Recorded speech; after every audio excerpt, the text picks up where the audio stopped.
ahí lo que quiero hacer es ir comentando brevemente las pantallas conforme las vayan pasando. Así creo que no cunde más. Bueno, en realidad lo que hicimos en estas pantallas que han pasado es comentar paso a paso la parábola del rico y los graneros, que yo decía que es una parábola que refleja muy bien la situación de nuestro mundo neoliberal y capitalista y materialista, ¿no? Y cómo pues, ese rico en el siglo I podría disfrazarse en el siglo XXI de multinacional y le iría bastante bien el traje de la parábola, ¿no? Sí, seguimos.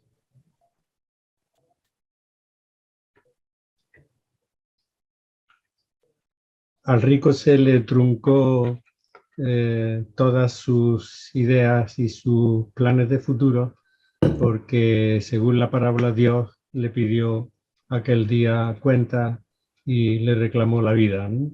Y se le acabó todo, ¿no? No había pensado el rico que tenía un seguro de vida eterna. Eso es lo que creía con los bienes, ¿no? Y lo que se supone por la parábola es que la riqueza va a ser utilizada por aquellos a los que debía haber hecho partícipes de la misma, pero esto es mucho suponer, ¿eh? O sea que la realidad luego no suele ser tan generosa, no se termina con un vivieron felices y comieron perdices, ¿sí? Y ahí terminamos, porque leímos la parábola de Jesús en contexto, terminamos con la locución que hace Jesús a sus discípulos, ¿no? Para que de aquello que se ha mal llamado la divina providencia, que no es tal, ¿no? Porque Dios dejó en manos la providencia a los seres humanos, de forma que tenemos que hablar de la humana providencia de unos para con otros, ¿no?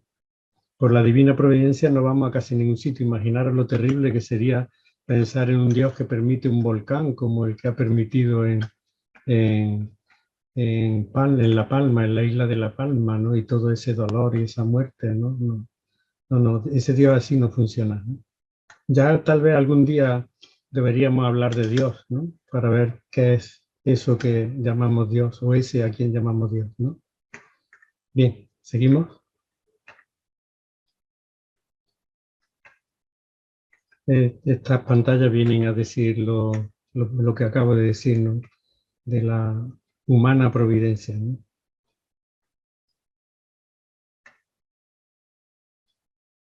Y fijaros, para todos esos que entienden, como vamos a ver hoy, lo de los pobres de espíritu como gente desprendida, habréis visto la cantidad de veces que aparece la invitación de Jesús a vender y dar, ¿no? Para remediar la pobreza, ¿no?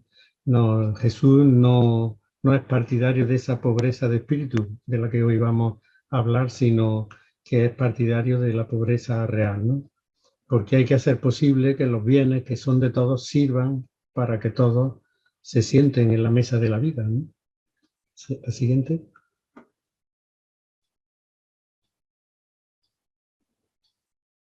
Y terminaba la parábola eh, diciendo que servir es lo contrario del individualismo, del hedonismo y del materialismo del que hablamos en el primer día, ¿no?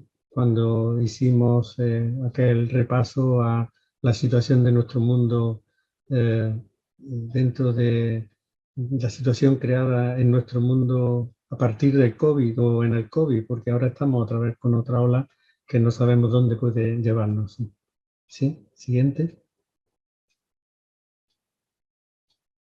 Bien, y aquí pensamos, ¿no? En la última clase terminé haciendo una digresión, quería hacer esta observación de lo que pienso de la iglesia actual, ¿no? Y quería decir que esto que yo pienso es la imagen que da la iglesia, la imagen que la iglesia da al mundo, que casi siempre y lamentablemente es la imagen que dan pues la jerarquía eclesiástica, los obispos o el clero, ¿no? Lamentablemente, ¿no? Porque hay otra iglesia realmente viva y que está en la base, ¿no? Todo eso que se han situado en la altura, yo diría que están fuera de la iglesia, ¿no? Para estar dentro de la iglesia, de la comunidad, hay que estar en la base. Lo triste es que esa base no suena, ¿no? Y hay muchísimas comunidades, evidentemente, que podrían dar esa otra imagen de Jesús a gran escala, pero eso no es noticia en los medios de comunicación, sino solamente pues, cuando hablan los obispos o el clero o cuando habla el Papa, ¿no? Bien, y lo que quiero hacer es explicar la primera bienaventuranza. He puesto aquí dos fotografías. Una es del monte Sinaí, el monasterio de los monjes griegos del Sinaí, es el monte Sinaí por detrás, ¿no? Y otra es la capilla que han hecho en el monte de las bienaventuranzas, ¿no? Se ve aquí a la izquierda del monte. No sé si cuando yo hago algo así con el cursor vosotros lo veis. No. Bien, se ve a la izquierda de la imagen de la capilla de la bienaventuranza el lago de Tiberíades, ¿no? Cuando Jesús quiso sustituir los antiguos mandamientos de Moisés por un nuevo ideario de vida, no dictó otros mandamientos, sino que, bueno, en la Iglesia, curiosamente, además de los mandamientos de la ley de Dios, estaban los mandamientos de la Santa Madre Iglesia, ¿no? Y cuantísimos mandamientos, y no digamos cuantísimas prohibiciones nos han introducido, sobre todo a los que ya somos mayores, desde la infancia y hasta, bueno, casi entrado en la madurez, ¿no? Bien, Jesús no quiso sustituir los antiguos 10 mandamientos de Moisés por otros mandamientos, sino por un nuevo ideario de vida. Y no dictó otros mandamientos, sino que propuso 9 bienaventuranzas. Se suele hablar de 8 bienaventuranzas. Las 8 bienaventuranzas, cuando yo era niño se decía Poman yo a mi lim papá, para que nos aprendiésemos todas las bienaventuranzas. Pobres, mansos, limpios. No sé si vosotros lo aprendisteis con ese acróstico, pero así podíamos saber el orden en el que estaban escritas las bienaventuranzas. Jesús propone 9 bienaventuranzas y es un camino de felicidad. Y yo quiero decir aquí una cosa. Si alguien de los que me oís o de los que seguís por YouTube esta charla le hace ponerse triste el vivir el cristianismo, pues que lo deje, porque no lo ha entendido. O sea, decía Santa Teresa que un santo triste es un triste santo. El cristianismo es un camino de dicha, dichoso, ¿no? Yo conocí, bueno, recuerdo que una vez me dijo una mujer, ay Jesús, si después de esto no hay nada, qué mal lo hemos pasado, ¿no? Si después de esto aquí en la tierra y de estar tan sacrificados y estar tan, qué mal lo hemos pasado, le dije, no he entendido nada, ¿no? Si tú no eres feliz y si el Evangelio no te hace feliz, posiblemente es que no lo has entendido. Pero si crees que lo has entendido y no te hace feliz, déjalo, ¿no? Porque el camino de Jesús es un camino de dicha y de gozo, ¿no? Y se propone además como un camino de realización humana, hasta el punto que yo diría que no se puede alcanzar la madurez humana si uno tiene su centro de atención puesto en el dinero y no en el otro. Y el otro es el prójimo, esté a mi lado o esté a miles de kilómetros. O sea, el otro es aquel al que yo me acerco. No el que me acerca a mí, que también, sino también aquel al que yo me acerco. Y el prójimo es principalmente en el que nadie se fija, al que dejan a la vera del camino, el que no cuenta para nada. Y en el pobre, económica y culturalmente hablando, en el que hemos dejado a la vera del camino, como estaba el ciego de Jericó, o en el que ha sido excluido del banquete de una vida digna. Este es el prójimo al que tenemos que socorrer en torno, al que tenemos que vivir. Fijaros que he dicho que no solo no se puede ser cristiano, yo creo que no se llega a ser una persona madura, una persona lograda, completa, ¿no? No llega uno hasta ese final que quiere Jesús que lleguemos si no es rompiendo con el dinero.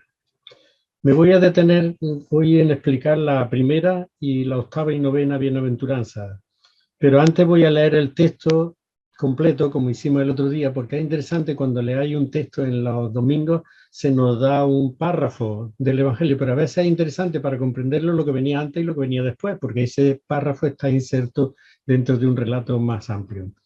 El texto que voy a leer y que voy a seguir es el de la bienaventuranza de Mateo. Y dice así: Jesús fue recorriendo, está en el capítulo 4, versículo 23, yo lo comienzo un poco antes, y después el capítulo 5 hasta el versículo 12. Un poco más leeremos todavía, ¿no?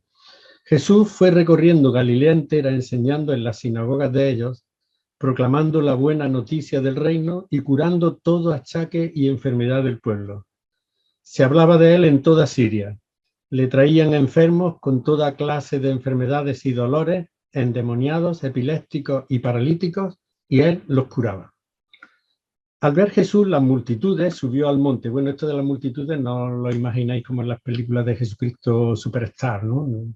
Bien, no, pensemos que las multitudes eran modestas, ¿no? Cuando dice que a la puerta de la casa se agolpaba una multitud en el Evangelio de Marcos, pensemos que las calles de Palestina, lo sabemos por la arqueología, eran tan estrechas que con que hubiera 20 o 30 personas ya era una multitud, ¿no? No es cuando pensemos en miles y miles de personas. Bien, al ver Jesús las multitudes, subió al monte, se sentó y se le acercaron sus discípulos.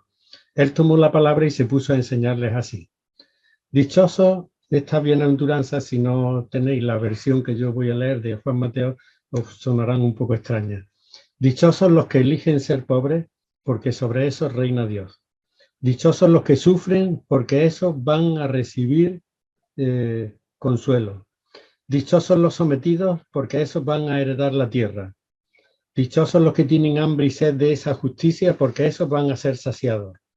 Dichosos los que prestan ayuda, porque esos van a recibir ayuda. Dichosos los limpios de corazón, porque esos van a ver a Dios.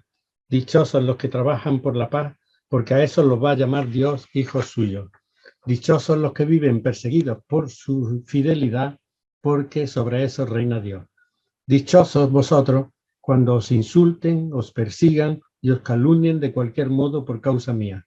Estad alegres y contentos, que grande es la recompensa que Dios os da, porque lo mismo persiguieron a los profetas que os han precedido. Previamente a lo que se ha llamado el Sermón de la Montaña, el evangelista resume la actividad de Jesús diciendo que fue recorriendo Galilea entera, enseñando en las sinagogas de ellas, proclamando la buena noticia del reino y curando todo achaque y enfermedad del pueblo. Se hablaba de él en toda Siria. Le traían enfermos con toda clase de enfermedades y dolores, endemoniados, epilépticos y paralíticos, y él los curaba. No sé si os habéis dado cuenta, Jesús proclama la buena noticia del reino y esto va acompañado de la curación por parte de Jesús de todo achaque y enfermedad del pueblo. Parece como si la buena noticia del reino, que no explica en qué consiste, consista precisamente en curar de todo achaque y enfermedad al pueblo. Al igual que cuando hablábamos del joven rico, la actividad de Jesús no se centra en proponer ritos o mandamientos que miran a Dios.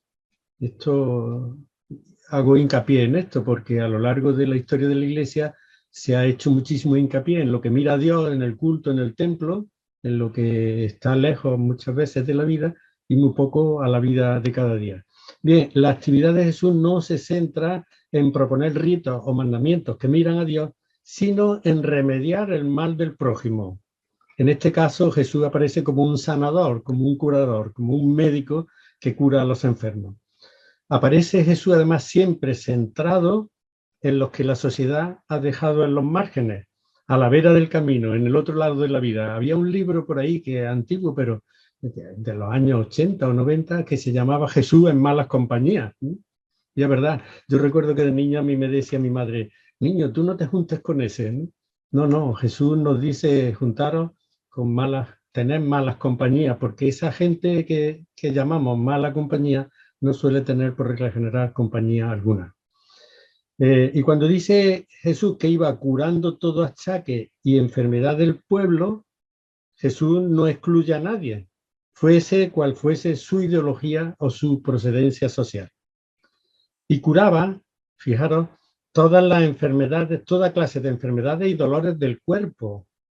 O sea, enfermedades corporales que tanto sufrimiento producen al ser humano. Y también otras que hasta ahora han estado muy mal vistas, ahora en España se empiezan a preocupar un poco por la salud mental, otras enfermedades relativas a la mente humana, como era el caso de los enfermos poseídos por el diablo, los epilépticos, Bien, esto habría que interpretarlo, pero hoy si tuviéramos que hablar de estos enfermos poseídos por el diablo o por los epilépticos, diríamos que eran gente sometida a ideologías fanáticas o alienados, ¿no?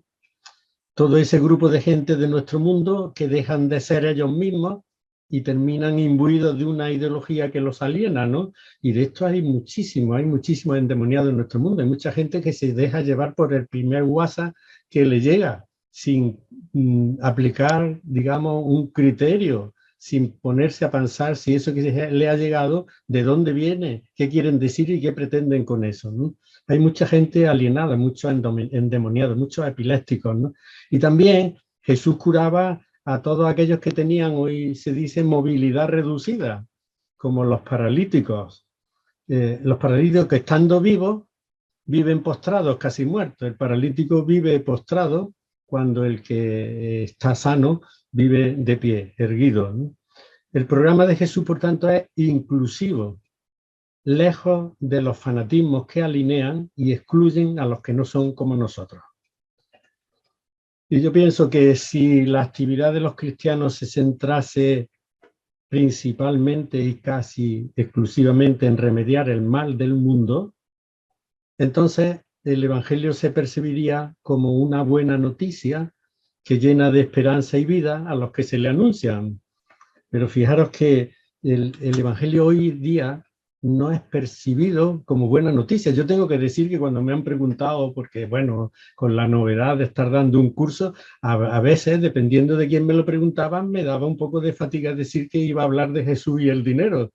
Lo del tiempo del COVID pase, pero Jesús y el dinero, ¿por qué? Porque la gente no piensa que Jesús sea buena noticia, que el Evangelio sea una buena noticia, por lo menos no lo percibe como tal, ¿no? Ni esa es la imagen que dan nuestras iglesias cuando son iglesias de gran público, ¿no? Porque, bueno, por lo menos en Europa, que es un viejo cristianismo, supongo que por Hispanoamérica tenéis una Eucaristía generalmente mucho más festiva, ¿no? Pero a veces entrar en una iglesia se le cae a uno el alma a los pies, porque es que es todo tan triste, es todo tan lúgubre, no sé, es todo, invita tan poco a cantar, a saltar, a bailar, a reír, a soñar, ¿no? Que no es extraño que haya mucha gente joven que no le atraiga eso de la iglesia y las misas, ¿no? Bien, la actividad o misión de Jesús es universal. Y esto queda claro de nuevo cuando añade que lo siguieron multitudes procedentes de Galilea. Galilea era la región menos piadosa, por así decirlo, de Palestina. Era la que estaba más lejos y menos influida por el templo y el culto de Jerusalén. Diríamos en Córdoba, si fuera en Córdoba, por la catedral y los canónigos y el obispo, ¿no?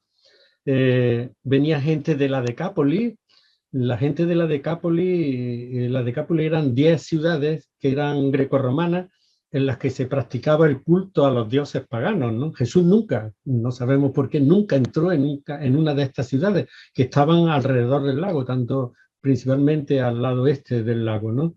Bien, gente de la Decápolis, gente del mundo pagano. Venía gente de Jerusalén, digamos de la ortodoxia religiosa, del centro de la religiosidad del país, el lugar donde estaba el templo y donde se consideraba que estaba Dios en aquel Santa Santorum, del que el otro día hablé algo, ¿no? Bien, y venía gente también de Judea, de la provincia que había sido fiel a Dios tras la división del país a la muerte de Salomón. Sabéis que se dividió el país en el reino del norte, que tenía 10 tribus, y el reino del sur, que eran 2, ¿no? Bueno, una de estas 2 era Judea. Y también, por si fuera poco, por si no fuera poco, venía gente de Transjordania, claramente del otro lado del Jordán, o sea, de un territorio pagano. La misión de Jesús es universal, va para todos, ¿no? A mí me parece que a veces desde la Iglesia hemos confundido, no hemos tenido en cuenta esto, ¿no? Porque hemos estado muy centrados en los de dentro, en los que vienen a la Iglesia, en los que vienen a la catequesis, en los que se casan, los que se bautizan, los que se entierran, digamos, en toda esa gente que se relaciona con la Iglesia. Fijaros que Jesús, en este sentido, no era centrípeto, sino centrífugo, ¿no? la gente de fuera venía a él, pero a él iba también a esa gente. No se quedaba en el sitio para que la gente viniese. El anuncio de la buena noticia del reino, por tanto, es universal y va dirigido a todos sin excluir a nadie. Va tanto para judíos como para paganos. En esto se dividía el mundo en tiempos de Jesús, sobre todo desde Palestina. Los judíos eran el pueblo elegido de Dios, los paganos serían los que verían la justicia de Dios, el día de la venganza de Dios, cuando llegase. Y también se dividía, iba dirigido el discurso para judíos como también para los que no pertenecían a ese pueblo, la de Decápolis, Siria o Transjordania. Y quiero, antes de seguir adelante, hacer una breve observación, ¿no? Estos textos que vamos a leer son textos literarios, ¿no? Y tienen lo que llaman, perdonad la palabra, una interpretación semiótica.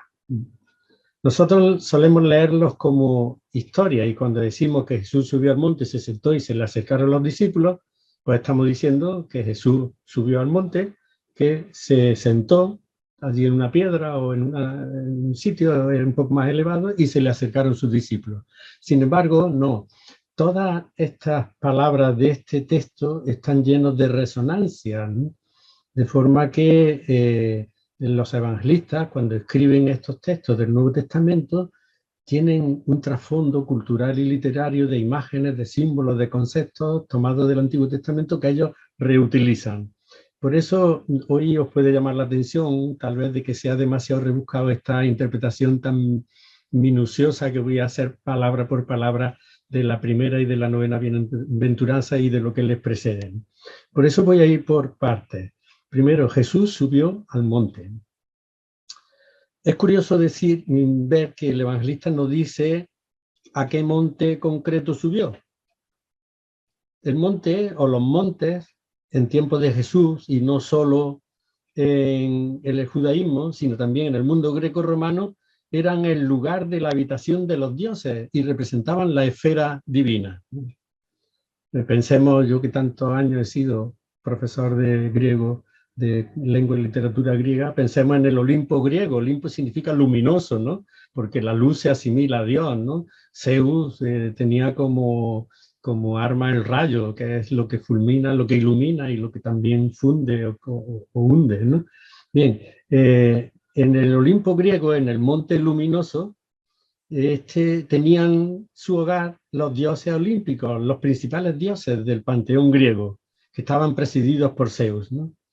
Y los antiguos griegos creían que en las cumbres del monte había construidas mansiones de cristal, porque allí todo era luminoso, todo transparente, en las que moraban los dioses. Bueno, los dioses griegos están hechos a imagen humana y la verdad que tienen los mismos vicios y las mismas virtudes que tienen los seres humanos. Por ser lugares altos, los montes se consideraban en la antigüedad el lugar de encuentro entre el hombre y la divinidad, ¿no? De modo que podemos decir que el hombre tiene que hacer el máximo esfuerzo para llegar arriba, para subir, y Dios va a hacer el mínimo esfuerzo para descender. Y el lugar donde se encuentran Dios y el ser humano es en el monte. Todavía queda esto en Andalucía y supongo que por vuestras tierras, vuestros países también, un recuerdo de esto en los santuarios marianos, bueno, en Andalucía sobre todo y en España, ¿no? Que con frecuencia se alzan en la cima de los montes o en las cordilleras, ¿no? En lugares muy elevados, ¿no? Y fijaros, incluso hay un detalle, y es que a veces va uno a una iglesia de un pueblo y la iglesia está en la plaza del pueblo y no necesitaría escaleras. Sin embargo, han construido, el arquitecto ha hecho unas escaleras para subir a la iglesia, rememorando un poco lo que era el lugar donde habitaba la divinidad. Era un lugar alto, ¿no? La divinidad habita en un lugar alto y hay que subir, y por eso donde no hay escaleras, no es necesaria escalera, pues se le ponen una escalera a estos edificios o iglesias como acceso a ese lugar donde Dios habita. En tiempos de Isaías se practicaban los cultos paganos en montes o en lugares elevados, no solo en el mundo griego, ¿no? Se llamaban los altos o los altosanos. Así lo denuncian los profetas. Dice el profeta Isaías: lo tengo escrito delante y no descansaré hasta que se les pague sus culpas y las de sus padres, todas juntas, dice el Señor, porque ofrecían incienso en los altos y me afrentaban en los collados, les mediré su paga y se la echaré encima, ¿no? Ese Dios no se andaba con chiquitas. En Jeremías 3:6 dice que durante el reinado de Josías me dijo el Señor: ¿has visto lo que ha hecho Israel la apóstata? Se ha ido por todos los montes altos y se ha prostituido bajo todo árbol frondoso. Y en otro pasaje del mismo profeta dice: cierto, son mentiras las colinas y el barullo de los montes. En el Señor nuestro Dios está la salvación de Israel. Bien, hay muchos más textos que hablan de los montes o los altosanos en el Antiguo Testamento, pero no voy a citar más para no alargarme. El monte, por tanto, es la morada de Dios. Es el lugar donde se manifiesta y es el lugar desde donde se despliega la actividad de Dios. Y eso lo vemos también en los evangelios. Por eso, cuando en los evangelios se habla de un monte al que no se le da nombre, hemos de pensar que no se trata de un monte geográfico o real, sino de un uso figurado de la palabra como el lugar de la presencia y acción divina. Hay algunas escenas que tienen lugar en un monte, a estos montes le hemos puesto después nombres nosotros. Por ejemplo, la escena de la transfiguración, que se ha colocado en un monte precioso, ¿no? Porque domina toda la llanura de Edrelón, el monte Tabor, pero la palabra del monte no aparece en los evangelios. Ahí es donde los cruzados pusieron una iglesia en la Edad Media y posiblemente algún que otro santuario anterior. Bien, esta transfiguración de Jesús tiene lugar en un monte alto, ¿no? 6 días después se llevó Jesús a Pedro, a Santiago y a su hermano Juan y subió con ellos a un monte alto y apartado. En un monte, curiosamente, también nombra Jesús a los 12 discípulos. Dice que subió al monte, convocó a los que él quería y se acercaron a él. Entonces constituyó a 12 para que estuviesen con él y para enviarlos a predicar con autoridad para expulsar a los demonios. Así, y ya da la lista de los discípulos. En Marcos 6, 45, 46, después de esa mal llamada multiplicación de los panes, dice que Jesús obligó inmediatamente a sus discípulos a que se montaran en la barca y fueran delante de él al otro lado en dirección a Betsaida, mientras él despedía a la multitud. Cuando se despidió de ellos, se marchó al monte a orar. Y en este evangelio no queda claro por qué despide Jesús a la multitud y se va al monte. Dice el evangelista Juan, y es quien nos lo aclara, que aquellos hombres, al ver la señal que había realizado, decían: ciertamente este es el profeta, el que tenía que venir al mundo. Jesús entonces, dándose cuenta de que iban a llevárselo por la fuerza para hacerlo rey, se retiró de nuevo al monte él solo. Y se pregunta uno: ¿y por qué se retira Jesús? Pues Jesús se retira al monte para orar y pedir a Dios no caer en la tentación del triunfalismo. Habían querido hacerlo rey, un rey como los reyes de la tierra. Y la gente, en vez de reconocer a Jesús como un servidor del hombre, lo quieren hacer rey, dándole, eso sí, una posición propia de reyes, de superioridad y de fuerza. Jesús deja a la multitud, no está de acuerdo con estos proyectos que tienen sobre él, no se identifica con ellos, porque él no ha venido a gobernar, sino a servir, y sube al monte a orar, a encontrarse con Dios para pedirle fuerza y poder seguir de este modo su misión evangelizadora, que no es otra sino de servicio a los más desposeídos de la tierra. Cuando Jesús sube al monte para proclamar ante los discípulos su bienaventuranza, podemos pensar, y un buen judío, el Evangelio de Mateo se escribe para un público judío cristiano, que el evangelista está recordando otro monte que tenía nombre, el monte Sinaí, donde Moisés se encontró con Dios y le entregó las tablas de la ley. Las tablas de la ley son un código de vida y de comportamiento. Pues bien, este Jesús es presentado ahora por Mateo subiendo al monte como el nuevo y definitivo Moisés que proclama ante sus discípulos su nuevo código de vida y comportamiento. Y podemos decir que como Moisés se encontró con Dios en el monte Sinaí y recibió las tablas de la ley, los 10 mandamientos, Jesús sube a un monte para promulgar el estatuto del reino, definiendo, digamos, el pacto nuevo que tienen que hacer los hombres con Dios, definiendo la nueva alianza de sus discípulos y del pueblo con Dios. Pero Jesús no entrega a sus discípulos unos nuevos mandamientos, ni pone al día los mandamientos de Moisés, sino un programa de dicha y felicidad abiertamente opuesto a los valores de este mundo. Y curiosamente, no sé si habéis dado cuenta que en ese monte Dios no habla a Jesús, sino que es Jesús mismo, situado en el monte, o sea, situado en la esfera de la divinidad, quien se dirige a sus discípulos en presencia de la multitud. Quiero hacer una observación antes de seguir. Las bienaventuranzas van dirigidas especialmente a los discípulos, porque la multitud se ha quedado al pie del monte, igual que pasó en el Antiguo Testamento cuando Moisés subió al monte Sinaí, el pueblo lo esperaba abajo.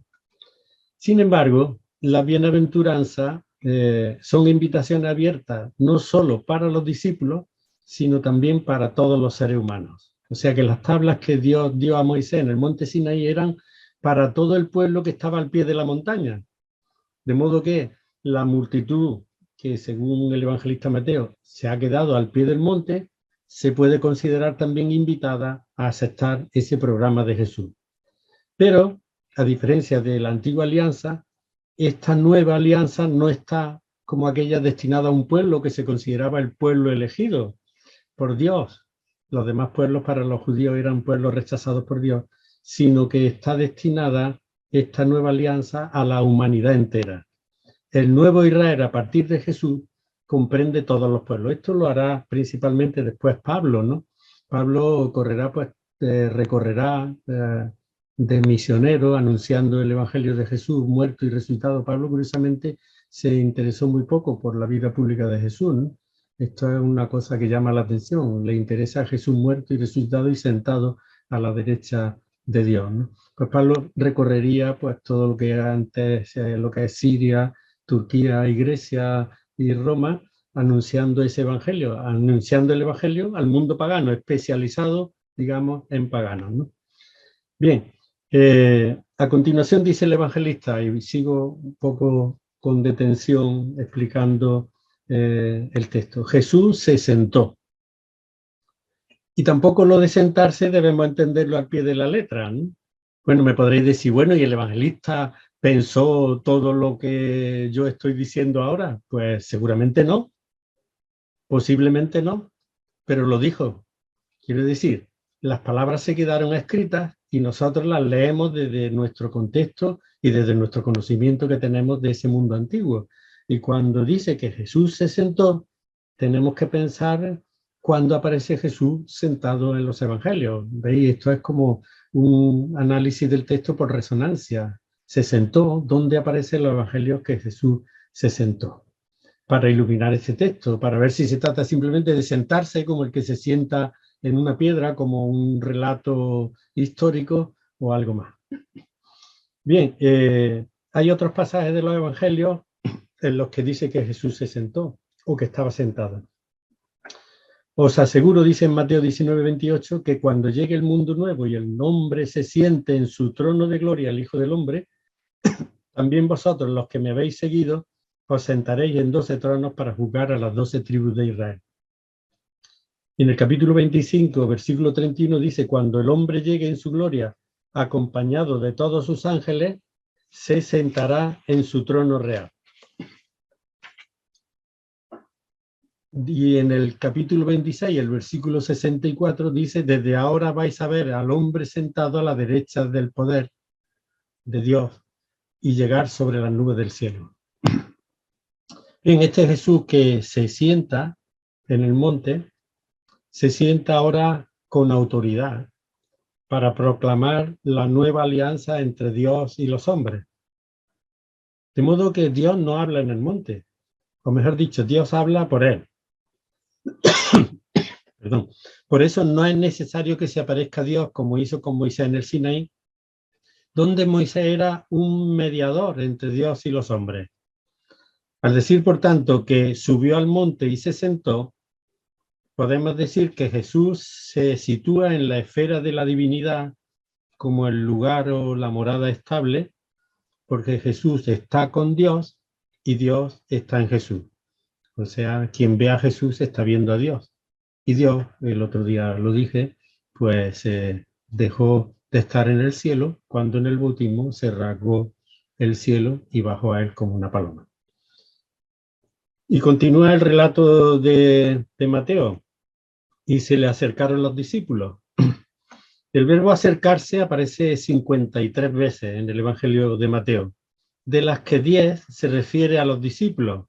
Y es esta la única en la que no va seguida de otros verbos como se le acercaron para preguntarle, para pedirle algo, para decirle, para rogarle. En este caso, la única finalidad del acercamiento por parte de los discípulos es la proximidad con Jesús. Por tanto, la acción de acercarse a Jesús supone para los discípulos que vivían inmersos en el sistema judío, los discípulos de Jesús eran judíos y tenían mentalidad judía y no entendían, en el Evangelio de Marcos, este es el gran tema del Evangelio, no entendían la forma de ser y de actuar de Jesús. Bien, pues cuando los discípulos se acercan a Jesús, abandonan el lugar en el que estaban antes, que es la institución judía, la institución religiosa judía. Para el evangelista, la pertenencia al reino de Dios comporta inevitablemente la ruptura con un sistema religioso que servía de obstáculo para la plena comunión con Dios. Un sistema religioso en el que el mismo templo se había convertido en una cueva de bandidos. Dice el evangelista Mateo, capítulo 21, 12, 13, lo cuentan los demás evangelistas, que Jesús entró en el templo y se puso a echar a todos los que vendían y compraban allí, volcó las mesas de los cambistas y los puestos de los que vendían palomas, diciendo, escrito está, mi casa será casa de oración, pero vosotros la convertís en una cueva de bandidos, ¿no? Fijaros, los bandidos van a robar y luego vuelven a la cueva. La cueva es su seguridad. Los bandidos tienen la seguridad en la cueva y allí es donde guardan aquello que han robado.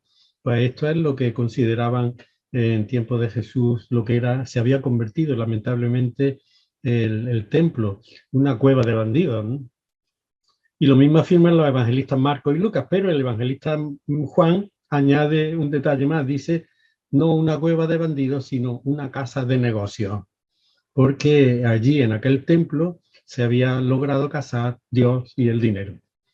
Al acercarse los discípulos a Jesús, la distancia impuesta por la religión entre el hombre y Dios queda eliminada. Mientras que la antigua alianza, acercarse a la esfera divina, el monte Sinaí, el monte de Dios, era un factor de muerte. Fijaros que Dios le dice a Moisés en el libro del Éxodo, avisa al pueblo que se guarde de subir al monte o acercarse a la falda. El que se acerque al monte es reo de muerte. O sea, allí donde Dios está no se puede acercar nada. Ahora resulta que acercarse a Jesús es la condición de vida, la condición para aprender un nuevo modo de vida, un nuevo estilo, consistente en poner en práctica su propuesta de alternativas de sociedad que va a ser formulada en la bienaventuranza. La subida al monte de los discípulos en proximidad con Jesús muestra que ya no hay distancia entre Dios y el hombre. Ellos están ya cerca de Jesús, están situados también en el área de la divinidad, en el área del reinado de Dios. Y continúa el evangelista diciendo que abriendo la boca se puso a enseñarles así. Bueno, abrir la boca es una expresión semítica que quiere decir tomar la palabra. Lógicamente, para hablar necesitamos menos los ventrílocos, que hablen poco la boca, pero los demás necesitamos abrir la boca para poder hablar. ¿Y en qué consiste la enseñanza de Jesús? Bueno, consiste en exponer el núcleo de su mensaje. Si Moisés entregó al pueblo los 10 mandamientos, Jesús propone 9 bienaventuranzas. Bueno, se suele hablar de 8, pero la de 9 es complemento, digamos, de la primera, ¿no? Por eso dice, la última es, dichosos vosotros cuando os insulten, os persigan y os calumnien de cualquier modo por causa mía. Estad alegres y contentos, que grande es la recompensa que Dios os da, porque lo mismo persiguieron a los profetas que os han precedido.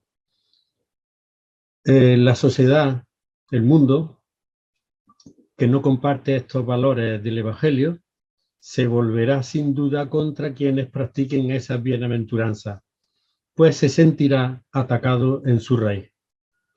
El estilo de vida que propone Jesús a sus seguidores chocó ayer y choca hoy fuertemente con el practicado en su sociedad, en la que reinaban, como hoy también, los valores, los antivalores del Evangelio, ¿no? El individualismo, el hedonismo y todos esos valores que van abiertamente en contra del mensaje de Jesús. Si nos fijamos en el esquema, cada bienaventuranza tiene dos partes. En la primera se enuncia una opción y en la segunda una opción, un estado, una actividad, y en la segunda una promesa. De forma que dichosos los que sí eligen ser pobres, dichosos los que sufren, dichosos los sometidos, dichosos los que tienen hambre, dichosos los que prestan ayuda, dichosos los limpios de corazón, dichosos los que trabajan por la paz, dichosos los que viven perseguidos. Bien, todas las bienaventuranzas van precedidas de una promesa de felicidad, dichosos.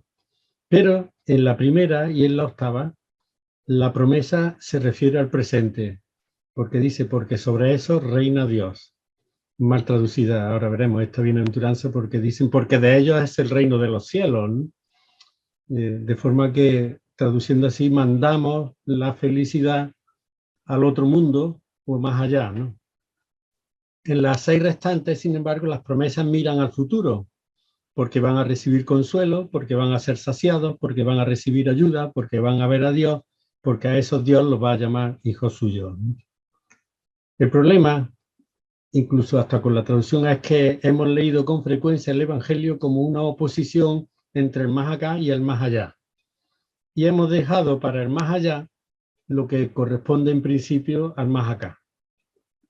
Los que practican esas bienaventuranzas que Jesús va a desplegar sobre el monte, van a comenzar a sentir que la promesa comienza a realizarse cuando entren en una comunidad que las practica aquí y ahora. No son, por tanto, promesas para el más allá, para el otro mundo, también puede que lo sean, sino promesas que se van a poner en práctica en un futuro inmediato, en el más acá, en la medida en que los seguidores de Jesús, sobre los que Dios reina, vayan poniendo en práctica esta bienaventuranza. De la segunda a la sexta bienaventuranza, las 3 primeras mencionan un estado doloroso para el ser humano, los que sufren, los sometidos, los que tienen hambre, mientras que las 3 segundas enuncian una actividad, estado o disposición del ser humano favorable y beneficiosa para su prójimo, los que prestan ayuda, los limpios de corazón, los que trabajan por la paz. Y una vez más, curiosamente, vemos cómo esta actividad, estado o disposición del ser humano no mira a Dios o a los mandamientos que se refieren a Dios, sino al ser humano, al prójimo. Prestar ayuda, ser limpio de corazón, trabajar por la paz. Todo esto mira al prójimo, cómo Jesús está centrado en el prójimo y no en Dios. Como veis, se trata de un texto literariamente bien estructurado y pensado. Nosotros publicamos una vez un artículo en el que uno de los científicos estudiosos del Nuevo Testamento hizo el cómputo de todas las palabras que tiene el Sermón de la Montaña y vio cómo aquello estaba realmente estructurado y cómo unas partes correspondían a otras. Era una cosa de malabarismo. Y no es de extrañar, porque estos textos no se escribieron para ser leídos, sino para ser recitados de memoria. La memoria era lo que tenía, digamos, el puesto principal en la antigüedad. Ahora la memoria la ponemos en los ordenadores, ¿no? El día que nos quiten el teléfono móvil no sabemos ni el teléfono de nuestra casa, ¿no? La memoria está perdiendo mucho campo. Bien,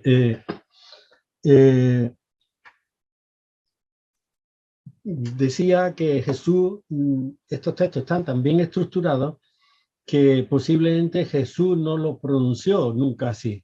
Entre otras cosas porque Lucas refiere a otras bienaventuranzas distintas de las de Mateo, y uno podría preguntarse cuáles fueron las que pronunció Jesús, las de Mateo o las de Lucas. Claro, hay gente que dice, bueno, pues las dos, ¿no?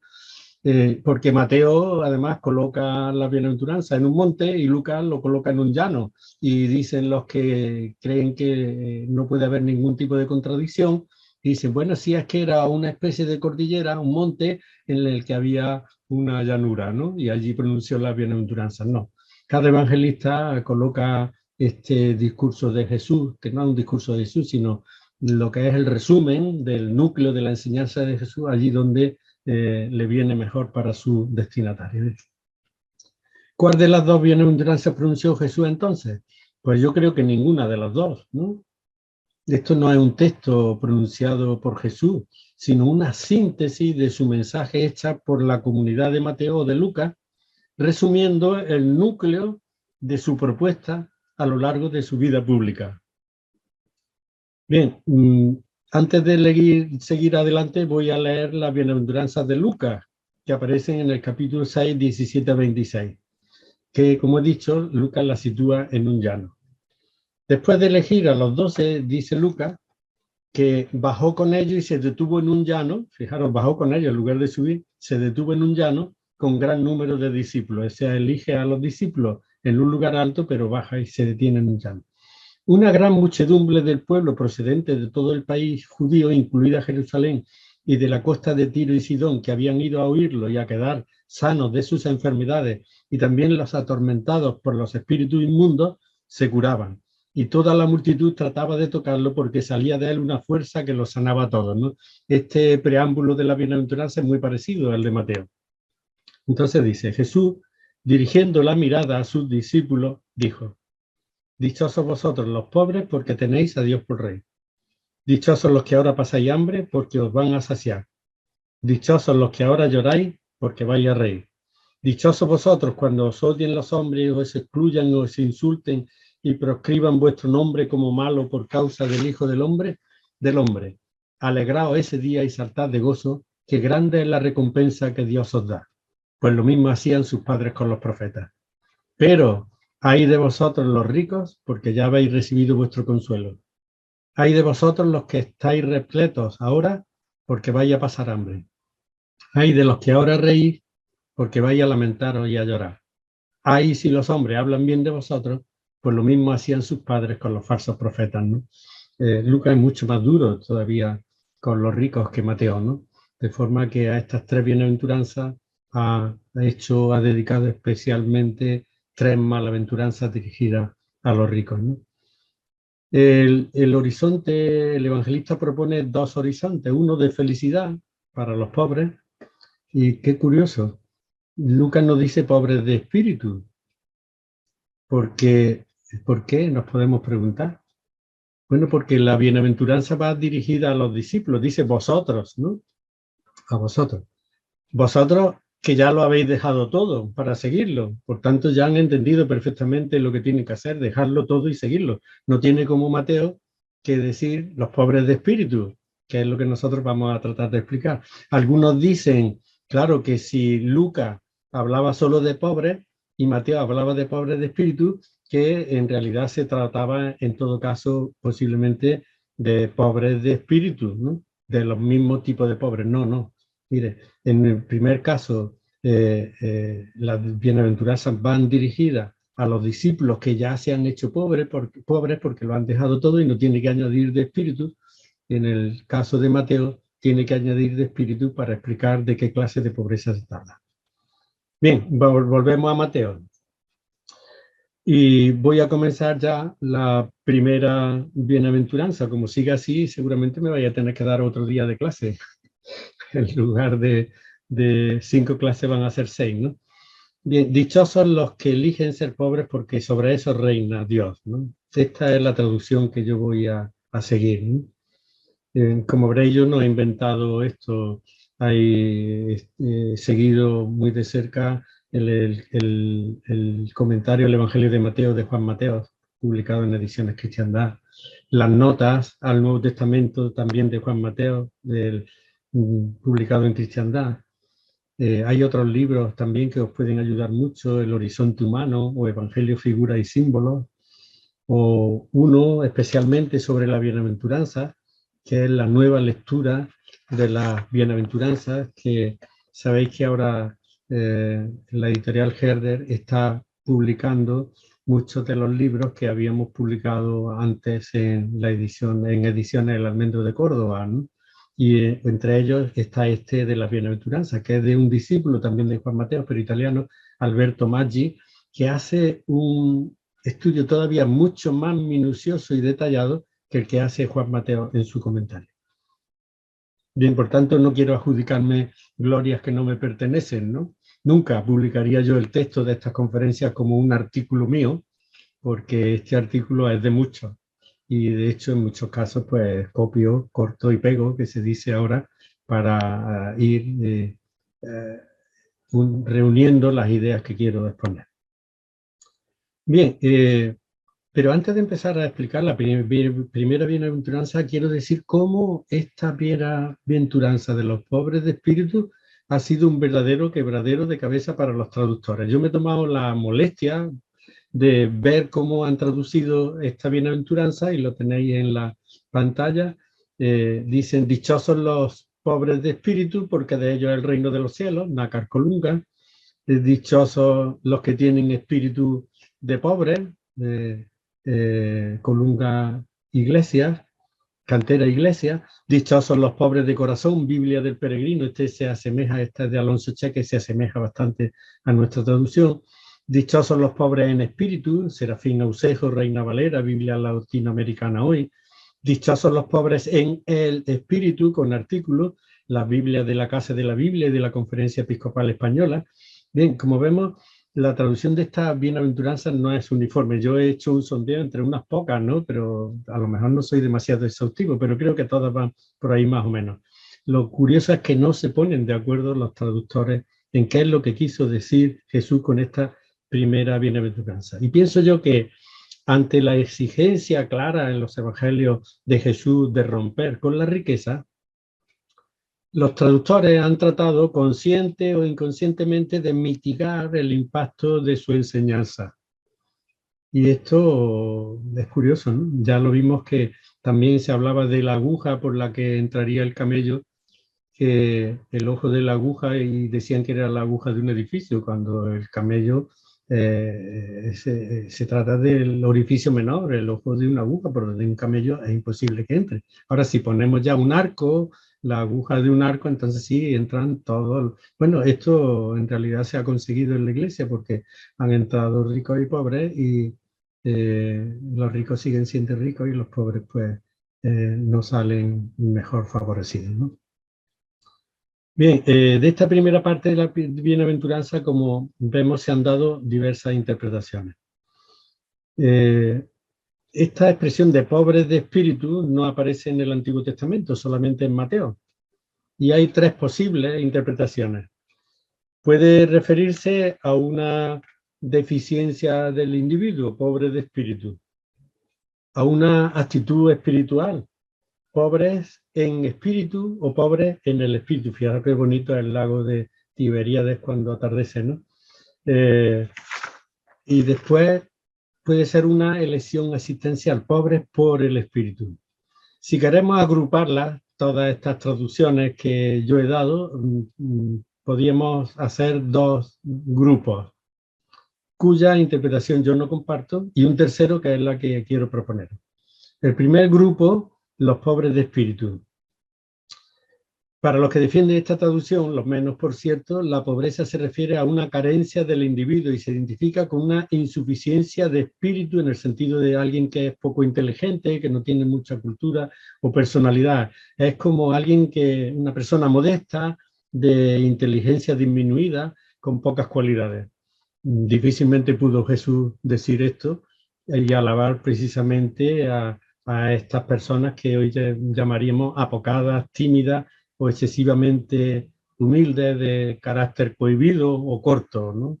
No creo que Jesús alabase en modo alguno a estas personas. Más bien Jesús alaba a las personas que se arriesgan a venderlo todo para comprar el campo donde estaba el tesoro, o a venderlo todo para comprar la perla preciosa que se había descubierto, ¿no? Por tanto, esta actitud de pobres de espíritu como personas de poca valía, pues la dejamos por descartada. Hay un segundo grupo que hemos puesto como pobres en espíritu o pobres en el espíritu. Y aquí podríamos hacer 3 subgrupos, he puesto ahí en la pantalla para que no nos perdamos. Los resignados, los humildes y los desprendidos, ¿no? Los resignados son los que aceptan la categoría de pobres, son los que, siendo pobres, ven su situación como irremediable y se conforman con ella. El diccionario de María Moliner dice que resignada es la persona que se conforma con una cosa o situación irremediable, generalmente después de haber luchado inútilmente contra ella. En castellano decimos, por ejemplo, no le queda más remedio que conformarse con su enfermedad o con su ceguera, o se resigna a ser el último en todas partes. Claro que es difícil considerar a este grupo de personas como dichosos aquí y ahora, porque en realidad no se encuentran bien ni siquiera aquí. Como es difícil convencer a cuantos están en situaciones de pobreza sufrida y resignada de que su condición es expresión de la predilección de Dios dichoso, se ha proyectado la promesa de la bienaventuranza al futuro ultraterreno. Cuantos son ya pobres serán recompensados por los sufrimientos sufridos en la tierra con el gozo de una condición beatífica en el más allá. O sea, dejamos la dicha, la alegría, el gozo para el más allá. Modelo de esta pobreza es Lázaro, el mendigo protagonista de la parábola. Bueno, protagonista, todos hablan de él ni siquiera habla, ¿no? Esto es lo que pensaban los fariseos, que se habían resignado a la situación de injusticia de su mundo, era la gente religiosa de su tiempo, podríamos decir los teólogos, que me perdonen, los de ahora, ¿no? Los fariseos se habían resignado a la situación de injusticia de su mundo, confiados en que en el más allá Dios pondría los puntos sobre la IES de la injusticia humana. Se habían cruzado de brazos, consideraban que el mundo no había que lo cambiase, a no ser que lo cambiase Dios. Y esto lo haría Dios al final, ¿no? La resignación es una virtud mal llamada cristiana, que ha servido a lo largo de la historia para que los pobres se contentaran con su suerte y no tratasen de cambiar su estatuto de pobres, consolidando de este modo una sociedad de ricos y pobres. Los ricos, para consuelo de los pobres, se decía, serán castigados en el más allá, mientras que los pobres, precisamente por resignarse en esta tierra, serán ricos en el más allá. Pero no consta en ningún sitio que Jesús invitase a los pobres a conformarse con su situación. Más bien lo contrario. Jesús se encaró a los ricos para que cambiasen la situación de los pobres. ¿Cómo? Vendiendo y dando lo que tenían precisamente para remediar su pobreza. Hay un segundo grupo dentro de este segundo, que son los humildes. Para estos, los pobres de la bienaventuranza son personas humildes. Jesús diría, dichosos los humildes. Pobres pueden ser incluso los ricos que tienen un comportamiento, un modo de ser humilde y sencillo. Qué rico, tan sencillo. Habla como si no tuviera dinero, ¿no? Qué amigable es, ¿no? Esta interpretación no tiene en cuenta que la palabra pobre, en griego ptojos, en Mateo, como vamos a ver enseguida, designa gente que es realmente pobre, sociológicamente pobre, casi diríamos mendicante o pedigüeña, ¿no? Un tercer grupo, los resignados. Y este sí que ha tenido mucho éxito en la interpretación de esta bienaventuranza a lo largo del tiempo. Son todos aquellos que no, el tercer grupo es los desprendidos, no los resignados, ¿no? Todos aquellos que no están apegados a sus bienes, quienes sin renunciar efectivamente al dinero y a los propios bienes, se dice que están desprendidos espiritualmente de ellos. Podríamos decir que son aquellos que sin ser pobres tienen espíritu de pobreza. Esto es, tienen una actitud interior que incluso estando claramente dotados de muchos bienes, sin embargo, están desprendidos de ellos. La pobreza de espíritu se transforma en espíritu de pobreza.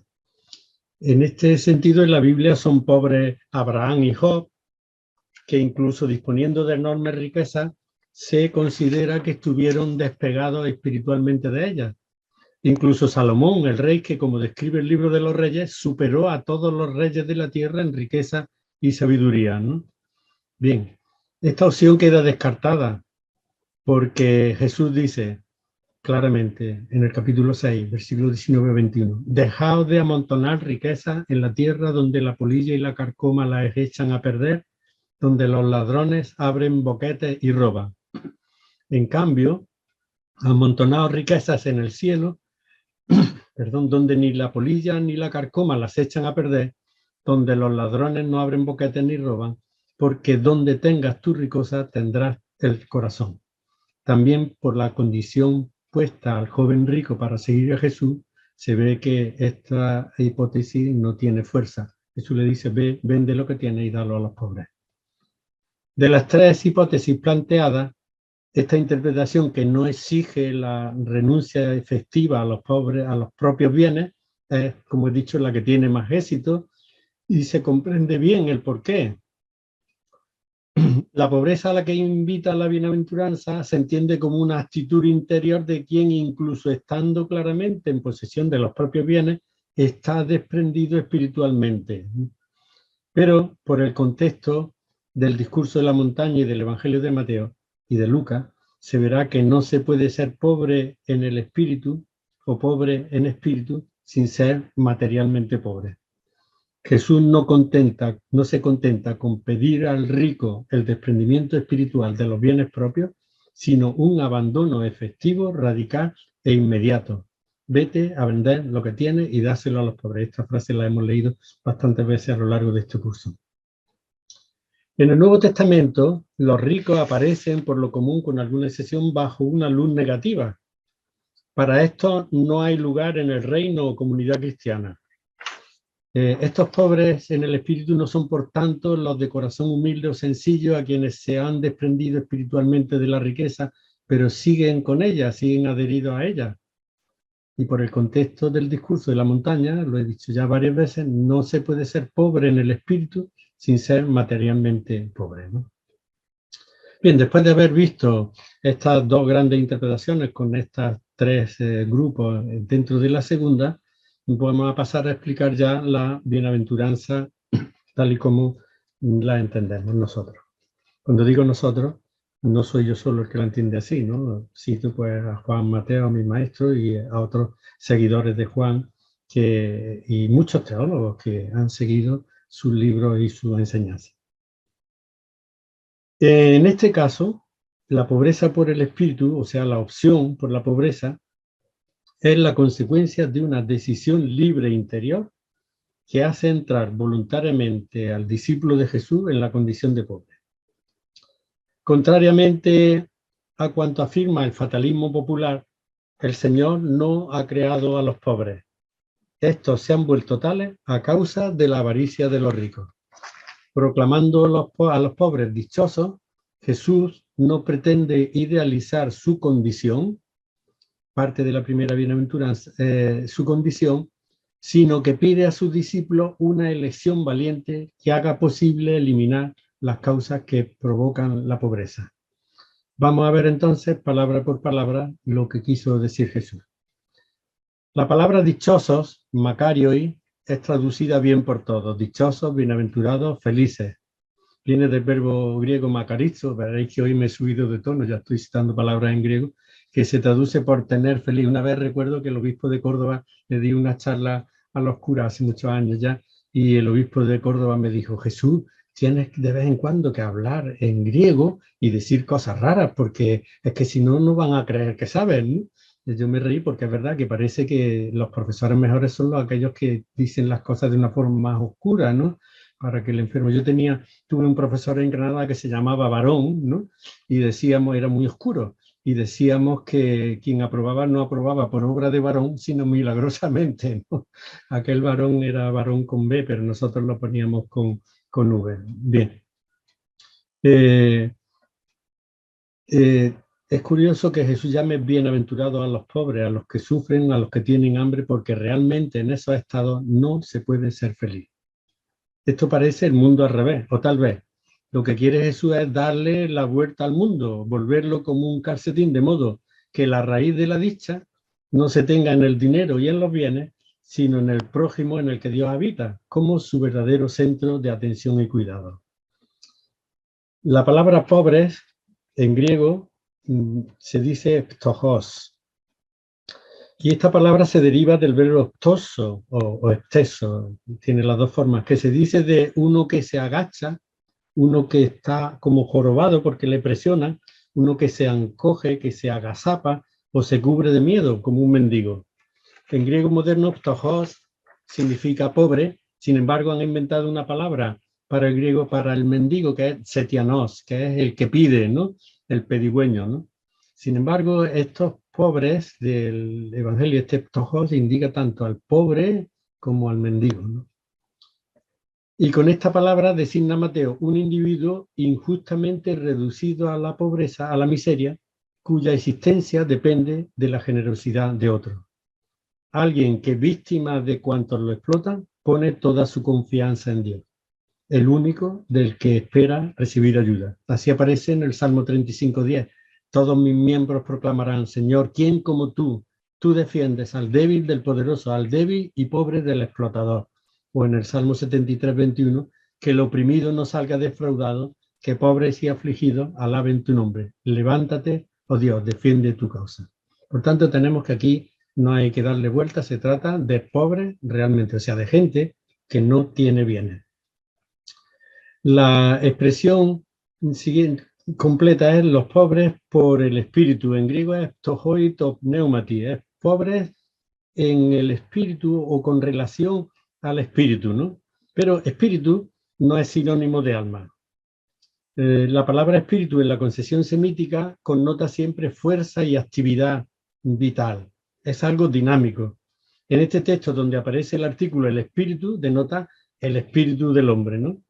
Bien, dentro de la forma de concebir al ser humano en el Antiguo Testamento, el hombre posee espíritu y corazón. Y las dos cosas, como están por dentro, designan la interioridad del hombre.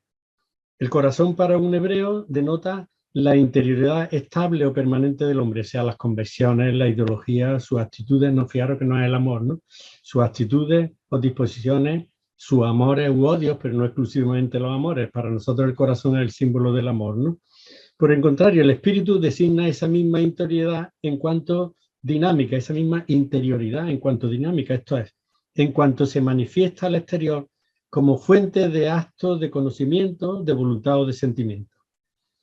O sea, la interioridad del hombre pasa a la actividad en cuanto inteligencia, decisión o sentimiento. Según esto, los pobres por el espíritu es la fuente de las decisiones, son pobres reales que no tienen dinero y lo son porque han decidido no tenerlo. Esto es, por propia voluntad, por propia decisión, oponiéndose a los pobres por necesidad, que en modo alguno pueden ser dichosos.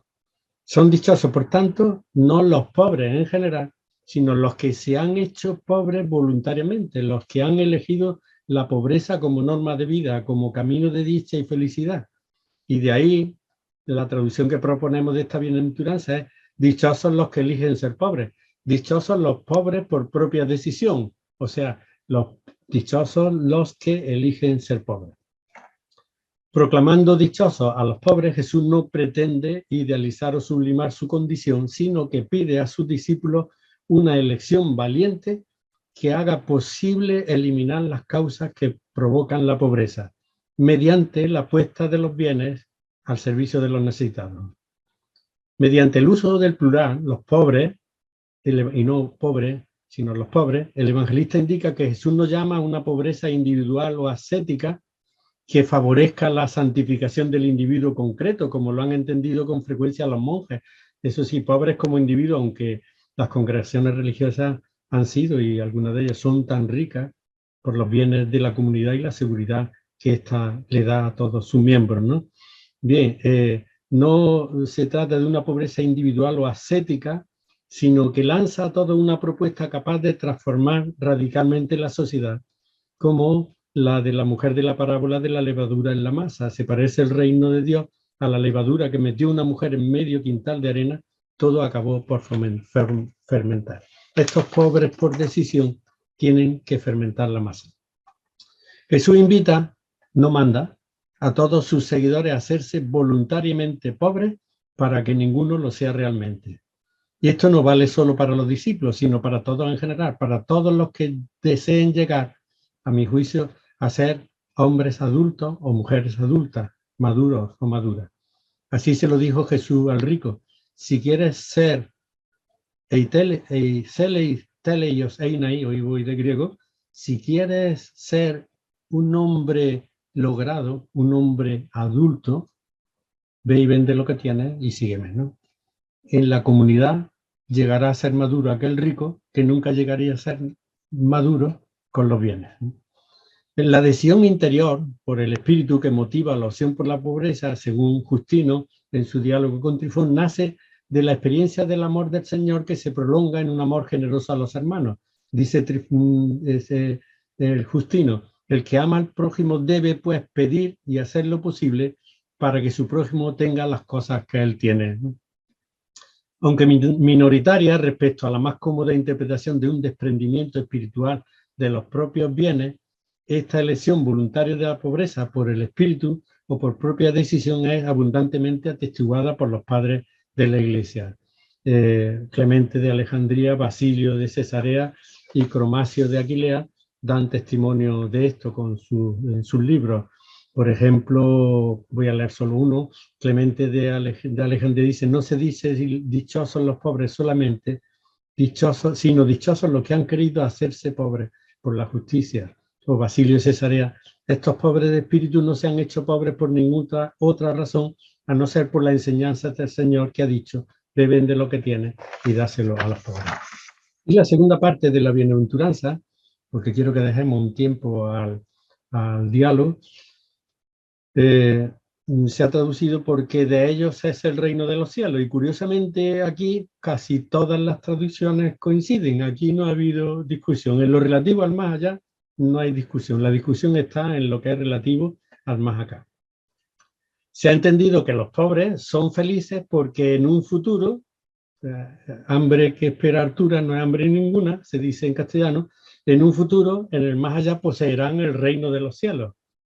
Y esta interpretación, esta traducción e interpretación de los textos del Nuevo Testamento tiene de base la idea de que el pobre, que es naturalmente desgraciado, es feliz no por lo que vive ahora, sino por lo que le tocará vivir más allá de la muerte. Dicho de otro modo, de esta traducción se deduce que el pobre comienza a ser feliz desde ahora, porque después alcanzará la felicidad eterna en el reino de los cielos, pero no cambiará su situación en esto.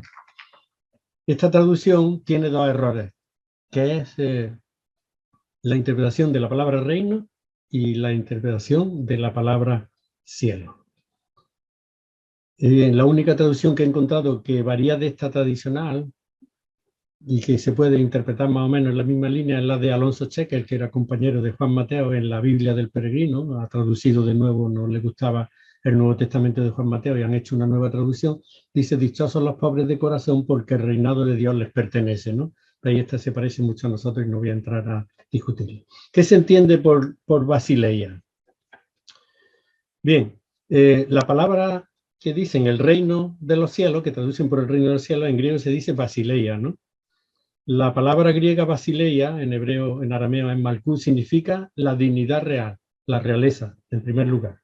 Luego, su ejercicio, el reinado o gobierno. Y por último, el reino, esto es el territorio y los súbditos sobre los que se ejerce la realeza. O sea, una palabra griega se traduce, dependiendo del contexto, por tres palabras distintas. Cuando se traduce por reino, esta palabra suele ir unida a verbos de movimiento, como entrar, ir, llegar a, y este no es el caso. Tampoco se dice que la realeza sea de los pobres, porque esto resultaría extraño. Por tanto, queda solo la tercera opción, porque de ellos es el reinado de Dios. O sea, porque sobre ellos reina Dios, ¿no? Y decimos el reinado de Dios, pero las traducciones dicen el reino de los cielos. Ton uranon, de los cielos, en genitivo plural, ¿no? Bien, Mateo, que se dirige a una comunidad judeocristiana, como buen judío, evita todo lo posible en nombrar a Dios. Hoy todavía, cuando se encuentra uno con judíos ortodoxos y se pronuncia el nombre de Yahvé o de Elohim, pues dicen Baruch atah, bendito sea, ¿no? Por si pronunciándolo lo hemos manchado, ¿no? Bien, los judíos sustituyen con frecuencia el nombre de Dios por los cielos, que es el lugar donde Dios habita. Por eso Juan Mateo ha traducido muy bien, porque tienen a Dios por rey, porque de ellos es el reinado de Dios, no de los cielos, ¿no? Y dice, porque de esos, los pobres no son dichosos no porque poseerán el reino de Dios, algo que no se entiende a todas luces, sino porque de esos precisamente es el reinado de Dios, por lo que es igual, porque Dios reina sobre eso, porque sobre eso se ejerce su reinado, porque solo sobre eso actúa Dios como rey.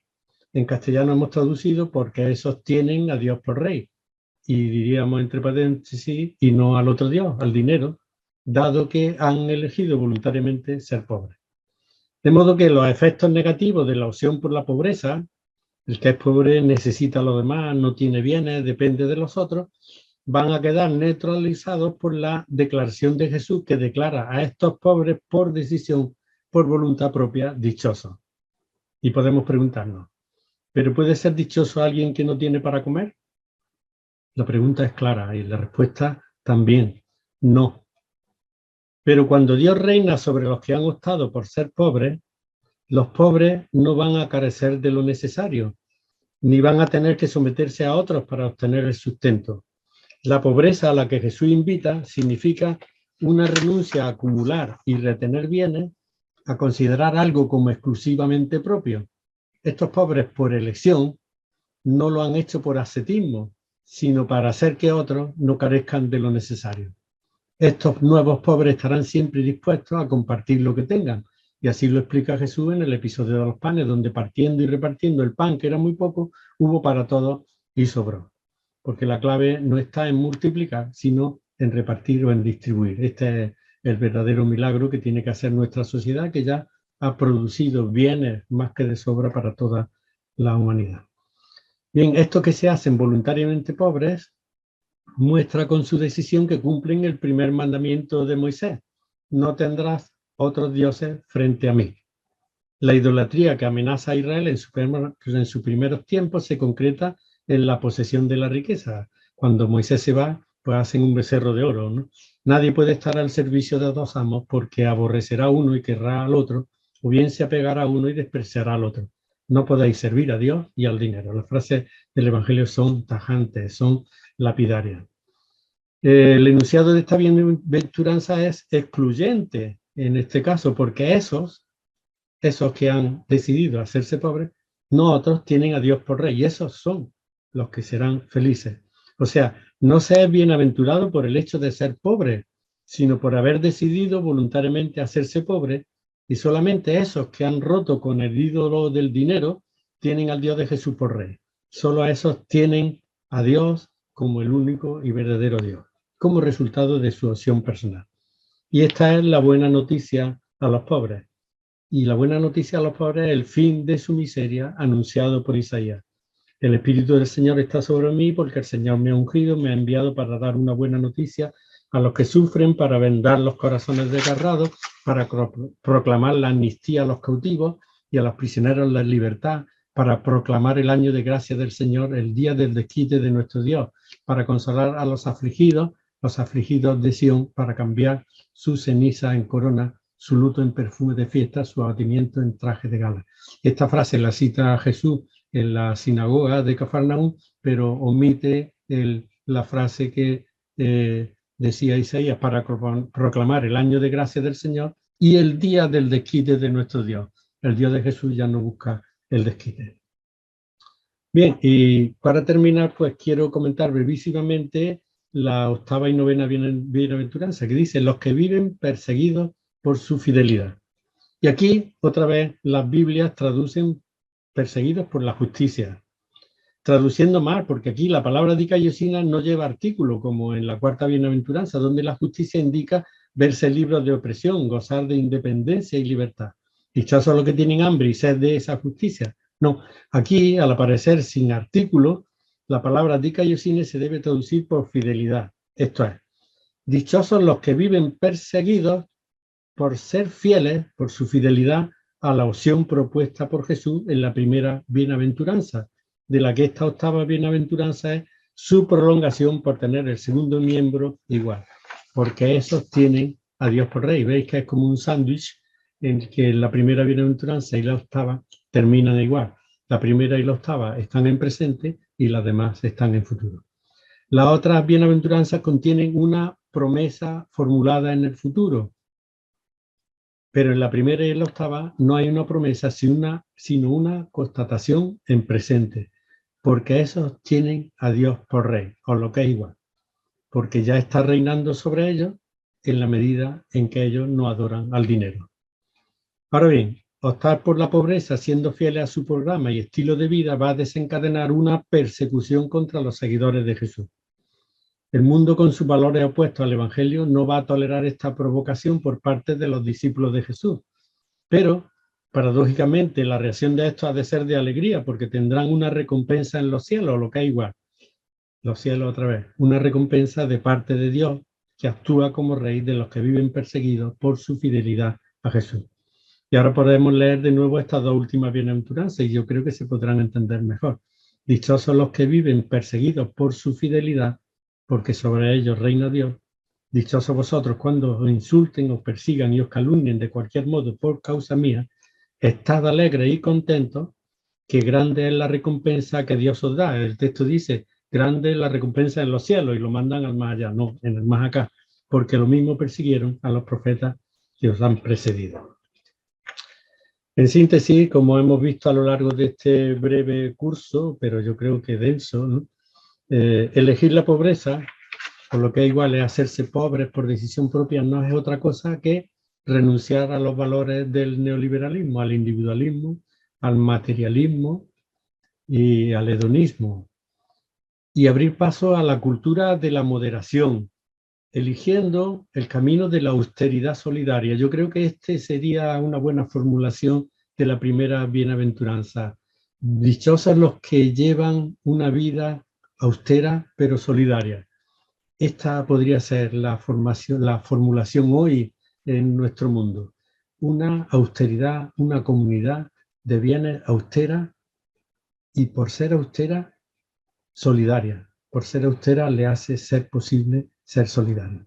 Elegir la pobreza es negarse al consumo innecesario, es fomentar una economía que subraye lo social sobre cualquier otro objetivo, oponer frente a la arrogancia, mentira y soberbia del neoliberalismo la verdad de las relaciones de poder, la misericordia y la compasión para con los que sufren, el respeto a la dignidad de la persona como principios ordenadores y conformadores de las relaciones sociales.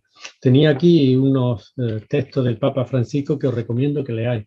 Leed esa encíclica Fratelli Tutti, es una maravilla, ¿no? Es verdad que a veces tiene un lenguaje propio, a veces se va un poco por un lenguaje eclesial, en lo propio de la mentalidad del Papa, que tiene 80 y tantos años, pero tiene un lenguaje tremendamente moderno, ¿no? Y el Papa pues insiste mucho en esto, en cómo hay que negarse a este consumo innecesario. Elegir la pobreza o hacerse pobres por decisión propia abrirá camino a la verdadera globalización, pero no a la del mercado sin control, a la del consumo sin fin, a la de la competencia sin límite, la del individualismo feroz, sino a la globalización de los derechos humanos, de la justicia y de la igualdad sin discriminaciones, a la globalización de la solidaridad desde abajo, que incluye a quienes la globalización neoliberal excluye, ¿no? También tenía aquí otro texto de Francisco que voy a pasar, ¿no? Porque insiste en esta misma idea. Elegir la pobreza nos hará fomentar con obras la distribución de los bienes y no la acumulación, dar paso a una ética de compasión, de liberación y de solidaridad. Elegir la pobreza, ser austero, no consumista y solidario, nos ayudará a buscar un desarrollo sostenible para nuestra hermana naturaleza, cada vez más asediada por el deseo de codicia y depredación de los ricos y poderosos de la tierra. Y no olvidemos que por no saber compartir a tiempo un poco, puede perderse mucho y lo que es peor, puede desencadenarse la violencia a escala mundial. Hoy no tenemos más remedio que afirmar con Eduardo Moyano, que es un compañero y amigo profesor de la Universidad de Córdoba, que la naturaleza se siente terriblemente agredida por el ser humano. Por ejemplo, los desastres ecológicos producidos por petroleros como el Exxon Valdez 1989 en las costas de Alaska, el mar Egeo 1991, el mar Cantábrico, el Prestige 2003, las secuelas de las explosiones atómicas nucleares y los escapes radiactivos en las centrales de Chernóbil 1986 y Fukushima 2011, el problema de la capa de ozono, el problema del calentamiento global provocado por la emisión de gases de efecto invernadero, la contaminación del aire en las grandes aglomeraciones urbanas o el agotamiento de los recursos naturales son algunos de estos hechos. Hoy se ha mostrado ya con claridad que los problemas ambientales no son resultado directo del funcionamiento del mundo natural, sino consecuencia de la acción humana, es decir, de los sistemas económicos productivos vigentes y de acciones políticas concretas, así como de los estilos de vida dominantes. Tales hechos reflejan también la dimensión internacional de muchos de los problemas que afectan al medio ambiente. Hoy más que nunca es necesario gritar a los cuatro vientos, emulando la frase de Carlos Marx: pobres por decisión del mundo, unidos, para construir un mundo donde nunca más haya pobres y donde todos puedan sentarse a la mesa. Y esta es la tarea inminente y más urgente de los seguidores de Jesús, junto con todos los hombres de buena voluntad que quieren un mundo más solidario. La tarea no es ni tan utópica ni tan inalcanzable. Al fin y al cabo, he leído en algún sitio que erradicar la pobreza del mundo solo requiere invertir el 1% de los ingresos globales. Ayudar eficazmente a los 20 países más empobrecidos exige nada más que 5.500 millones de dólares, que es lo que costó construir Euro Disney. Bien, pues quiero terminar ya pues dándole las gracias a Manuel por haberme metido en este lío que me ha supuesto algunos días un verdadero quebradero de cabeza y de empleo de tiempo en grandes dosis, por haberme invitado a seguir este curso, también por haberme abierto esta perspectiva que hasta ahora no había experimentado de universal que tiene Internet. Y también darle las gracias a todos los que han seguido, están siguiendo no en directo, sino en diferido este curso, ¿no? Este curso, tengo que decir también que me ha servido a mí para reflexionar y repensar de nuevo mi grado de seguimiento de Jesús, que deja mucho que desear al respecto, ¿no? Mi deseo es que volváis a estas clases con tranquilidad, haciéndolas objeto de conversación en vuestros grupos cristianos, o no, y sacando conclusiones prácticas y pautas de acción que ayuden a quitar del pedestal al Dios dinero para que el Dios de Jesús reine sobre el mundo. Yo creo que tal vez ahora podríamos tener este último diálogo para que cada uno proponga lo que le ha sugerido el curso y cómo está dispuesto a llevar a la práctica el mensaje de Jesús respecto al dinero en tiempos de COVID. Y nunca mejor dicho ahora, porque seguimos en tiempos de COVID y no sabemos cuánto va a durar esto, ¿no? Bien, una humanidad tremenda e injusta es la nuestra, pues mientras en unos países como España está vacunada casi el 90% de la población, en otros todavía no han superado el 2%, ¿no? Y es aquí donde la austeridad solidaria también tiene un papel que desarrollar, no solo a nivel individual, sino a nivel global, porque he leído algunos datos realmente impresionantes de cómo se están tirando las vacunas porque se echan a perder o porque no se distribuyen. Bien, no quiero ya seguir porque yo podría seguir como media hora más con este final que vaya de caída. Daros las gracias de nuevo, lo he puesto ahí en este último, en esta última pantalla en la que he puesto también una foto que creo que la hice yo. Si no la hizo alguien de nuestro grupo, de unas palomas sobrevolando el lago de Genesaret que venían a la búsqueda del pan, de las migajas de pan que le echábamos al cielo para que aquel día tuviesen un buen almuerzo las palomas, ¿no? Bueno, pues muchas gracias de nuevo y espero vuestra intervención.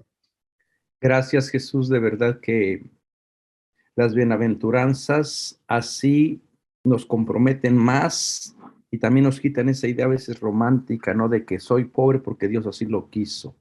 Bueno, vamos a darle la oportunidad a nuestros hermanos y hermanas que expresen sus inquietudes, sus dudas, sus preguntas. Alcen su mano virtual, por favor.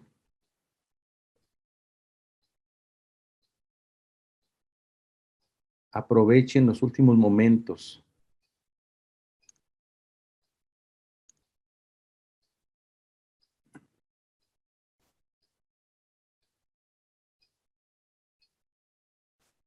Hoy están todos muy callados. Pues, No ¿qué sé les si es parece? que hoy he hablado demasiado fuerte y eso impide que, Que nos se dejaste hable. así. Sí. ¿Qué les ha... Padre Manuel.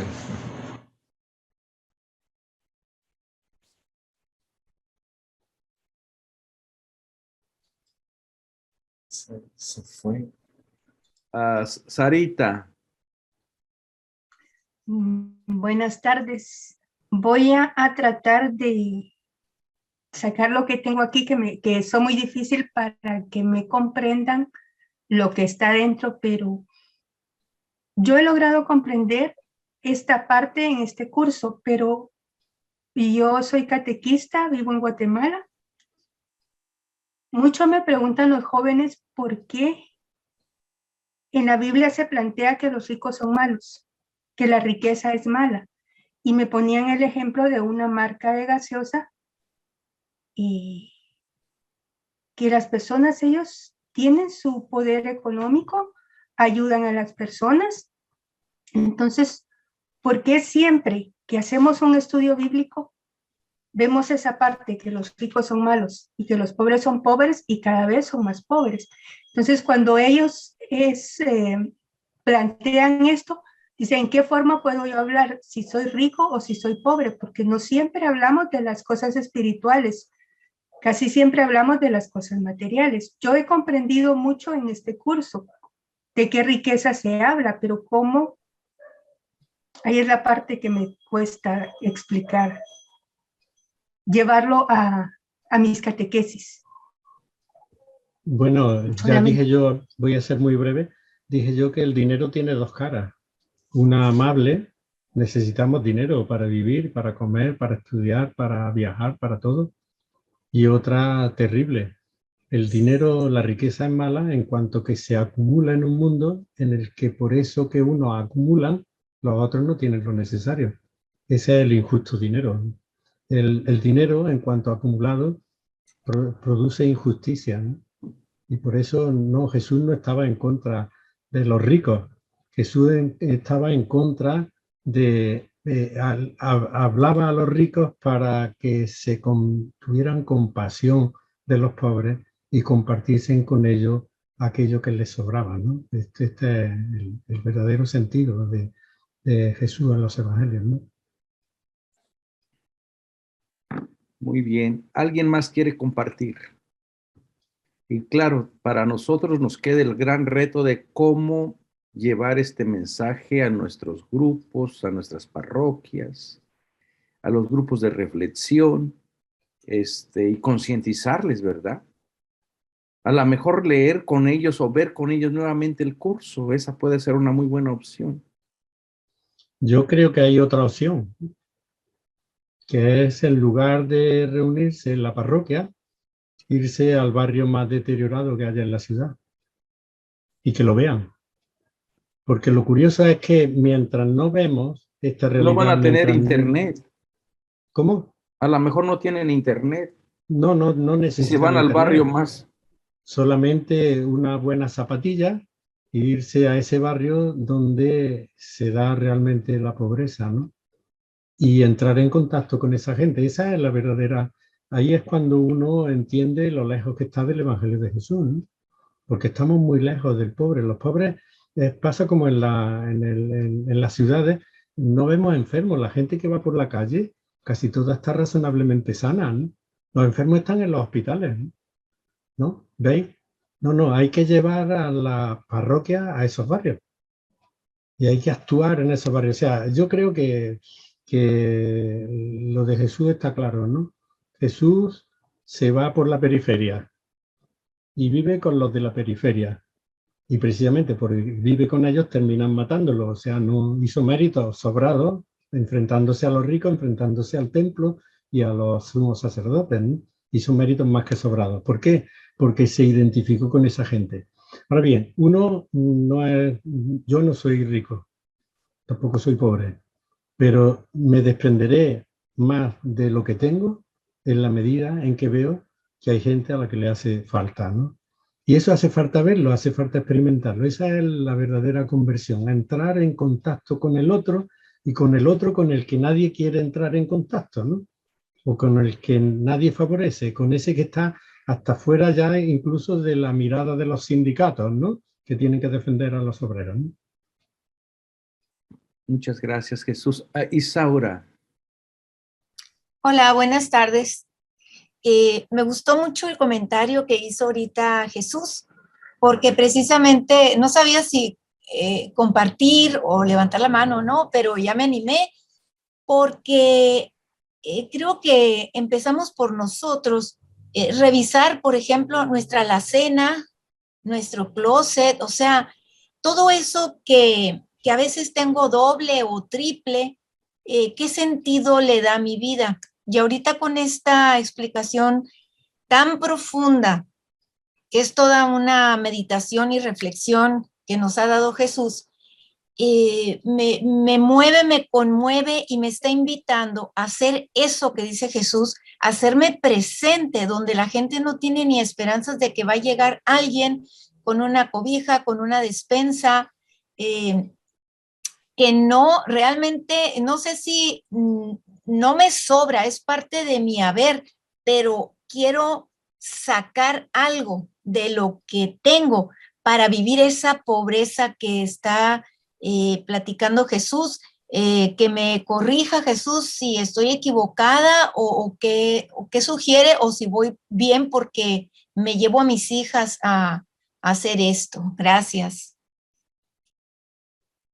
Sí, yo creo en realidad es seguir la forma de actuar de Jesús. Jesús actuó con la gente con la que nadie, y por eso le echaba en cara, comía con publicanos, recaudadores, ladrones oficiales y con prostitutas, ¿sí? O sea que, y a los que encuentra a la vera del camino, pues, y le piden que tenga compasión, pues Jesús se compadece de ellos y los cura, ¿no? O sea, está remediando. Pasó, dice el libro de los Hechos, pasó haciendo el bien. Esto es lo que tendríamos que hacer para seguir el Evangelio de Jesús, hacer el bien, ¿no? Y para eso en realidad hay que saber dónde está el mal, ¿no? Y cómo podemos, en qué medida podemos remediar nosotros el mal del mundo. Nosotros no podemos cambiar el país ni cambiar las multinacionales, ¿no? Pero sí que podemos, pues, entrar en contacto directo o indirectamente con esa gente que pasa mal y compartir algo de lo que tenemos. Y además hay una cosa que es buena, es que podemos vivir mejor con menos. Tendremos más tiempo para vivir, para pensar con menos de lo que tenemos, ¿no? Y no necesitamos tanto para vivir, ¿no? Nos sobra por todos sitios. En la sociedad nuestra, por supuesto, desarrollada, nos sobra por todos sitios. Entonces, aprender a vivir austeramente, pero no para que haya un pobre más, sino para que con esa austeridad yo pueda compartir con los que no tienen eso que a mí no me hace falta para vivir ni me hace feliz, ¿no? Fernando escribe en el chat, dice, agradezco la oportunidad y pido a Dios les bendiga. Dice, ¿podemos hablar de una teología de la pobreza a partir de las bienaventuranzas, ya que no hay dinero que alcance para dar a los pobres? ¿Se puede hablar de una teología de la pobreza a partir de las bienaventuranzas? Bueno, yo creo que de la pobreza no hay que hacer teología, ¿no? La pobreza es algo malo. Hay que evitarlo, hay que tratar de eliminarlo. A veces tratamos de hacer muchísimas disquisiciones, ¿no? Pero en realidad lo que hay que hacer con la pobreza, en la medida en la que podemos y nos sentimos con fuerza, porque todos no tienen la misma fuerza, ni todos entienden el Evangelio de la misma forma, pues tratar de acabar con la pobreza. Esa es la tarea fundamental. acabar con la pobreza y con el sufrimiento humano, que no es solo la pobreza, pero que en tiempos de Jesús iba también anejo a la pobreza, ¿no? Porque los enfermos pues se morían, como pasa ahora en la India, en las calles, no había hospitales, no había seguridad social, no había pensiones para la vejez, y el que caía enfermo, pues en realidad casi se convertía prácticamente en un pobre de solemnidad, ¿no? Entonces, eso es lo que hay que hacer. Yo creo que no hace falta planteamientos grandes, sino que cada uno se siente delante a sí mismo y se diga, ¿cómo puedo yo entrar en contacto con toda esa gente que no puede vivir porque no tiene lo suficiente para vivir? Ya está. Muy Así bien. que no puedo entrar en contacto yo, pues con instituciones que lo hagan, ¿no? O sea que tampoco hace falta, ni se trata de hacer obras de caridad así el primero que uno encuentre, ¿no? Hacerlo de una forma, digamos, actual y eficaz, ¿no? Y eso a veces lo hacen mucho mejor las instituciones o la ONG que uno personalmente, ¿no? Gracias. Adriana Cortés. Sí, bueno, yo nada más para comentar, me gustó lo que comentaba al principio y que viene a colación con todo lo que se ha estado hablando de la divina providencia que usted nos dice, mejor digamos la humana providencia, porque nosotros somos los que podemos ayudar al que está cerca. Todos conocemos alguna persona que está en condiciones malas, ya sea de salud o sea económicamente en su alimento, en su ropa. Y pues decía usted, yo tampoco soy rica, pero creo que tengo la posibilidad de ayudar a una persona en algún dado momento. Y que todos tenemos o hemos visto cercanamente a alguien que lo necesita. Entonces, la divina providencia va a actuar a través de nosotros, seamos la humana providencia. Eso es lo que Muy quería gracias, decir. Adriana. ¿Alguien más quiere compartir? Mi internet está fallando, así que no escuché todo el aporte de Adriana, pero yo sé que fue un aporte bonito, porque habla del corazón. ¿Alguien más quiere compartir antes de concluir nuestro curso?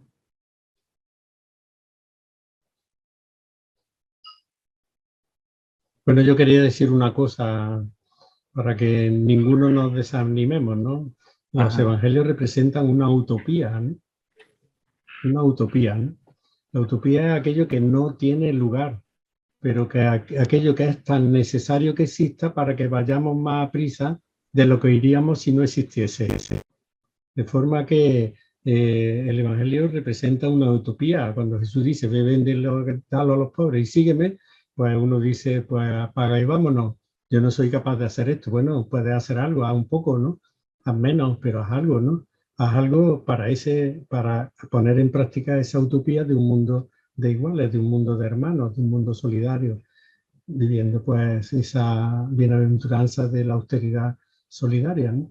Entonces no hay que desanimarse, cada uno va a su ritmo, pero siempre es verdad que lo que más ayuda es conocer dónde está el sufrimiento humano y tener experiencia, tener ese contacto vital, que se puede tener bien directamente, yéndose al barrio, o bien indirectamente, pues a través de todas esas personas que se dedican precisamente a remediar el mal del mundo y a quitar los dolores y los sufrimientos de la gente, ¿no?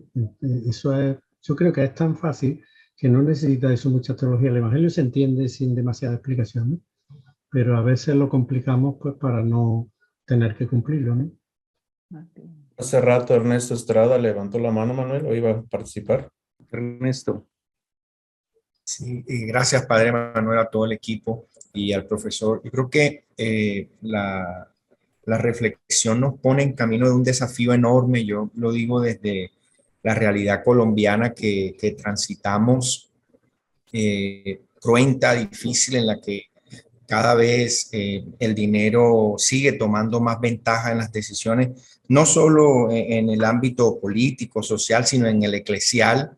Pues creo que desde el hacer con las escuelas también de Biblia claretiana, con los equipos de hermanos y hermanas claretianos con los que tenemos la oportunidad de estar en la ciudad y en la región, nos encontramos con esa realidad y creo que se permea como una desesperanza aprendida, también porque desde muchos púlpitos y desde muchos altares se enseña que la pobreza sigue siendo como un designio de Dios y que hay que llevarlo con dignidad.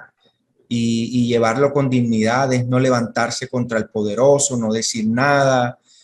Muchos párrocos, pastores siguen en el mismo discurso y el que protesta y el que dice algo es subversivo, ya quiere de alguna manera ser anarquista y le expulsan de los grupos de oración, le sacan de los grupos de estudio. Entonces, el desafío, por supuesto, sigue siendo seguir creyendo que hay que seguir avanzando en estos espacios, fortaleciendo eso. Y gracias por, como decía el profesor, por los que hoy estamos, por los que van a estar.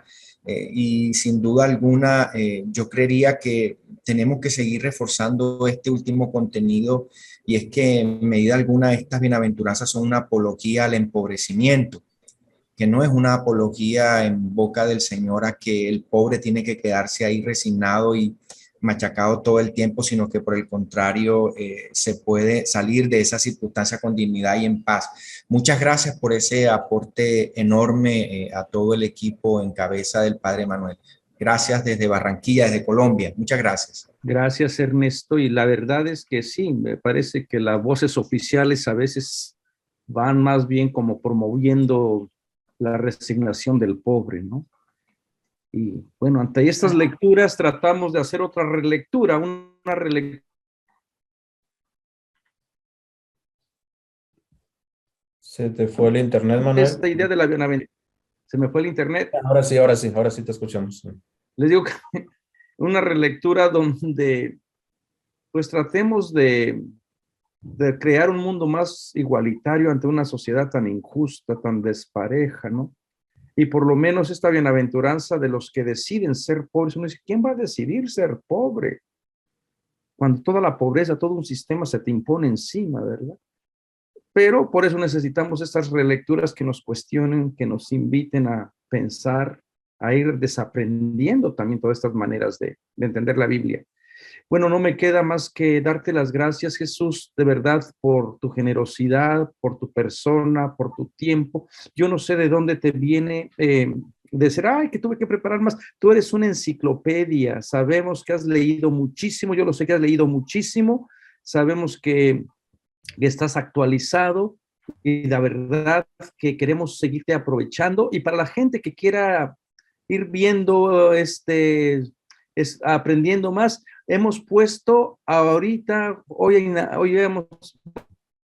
vamos a ir mejorando su blog en Ibicla, donde ustedes pueden ir siguiendo la reflexión que él hace de las lecturas del domingo. Por ejemplo, ahora ya están las de lecturas del segundo domingo. Así que van con esta misma tónica, ¿verdad? Con este mismo acercamiento. Así que vamos a seguir conociendo y sabiendo de Jesús. Por ahí están, miren, apenas, y todavía les vamos a hacer apenas promoción. Así que cuando la gente ya sepa, cuélguenlas en sus plataformas, distribúyenla. Esta es una manera de ir evangelizando, de ir haciendo nuestra misión, de releer la Biblia desde otras experiencias, ¿no? Así que ya lo saben, ahí vamos a ir mejorando su página, su blog, pero gracias a ustedes también por acompañarnos, especialmente en esta hora que estábamos tratando. Creo que es muy oportuno. Y yo sé que hay mucha gente que después ve la clase, yo sé que hay mucha gente que después sigue el curso. Así que bueno, Isaura tiene por allí la mano levantada, no sé si se le quedó o tiene alguna pregunta antes. Nada más, aprovechando a Jesús, le quiero comentar que también una parte de darle a los pobres, no quiero exagerar, pero yo lo veo así, usted está evangelizando, está dándonos a nosotros los pobres de conocimiento y nos está enriqueciendo. Esa donación de su tiempo, de las horas de estudio y de hacerlo con esta sencillez, creo que también es parte de esto que está usted exponiendo. Entonces también se le da conocimiento, instrucción a los pobres, a los que tenemos hambre de conocer más para llegar a Dios. Muchas gracias. Bueno, pues Pues con muchas esas gracias. palabras de Isaura tan proféticas, no quedemos más que agradecidos, Jesús. Esta siempre será tu casa y yo sé que vendrás con algunas sorpresas para el próximo año para compartir con nosotros. Así que muchas gracias y gracias a todos los que nos vieron y los que nos siguen a través de nuestro canal de www.ibicla.org. Recuerden que tratamos de ser una relectura con un sentido de esperanza para aquí, preocupándonos más por el aquí y no tanto por el más allá, ¿verdad? Así que nos vemos, cuídense mucho y gracias por participar. Y gracias a todos. Gracias, hasta la próxima. Gracias por todo.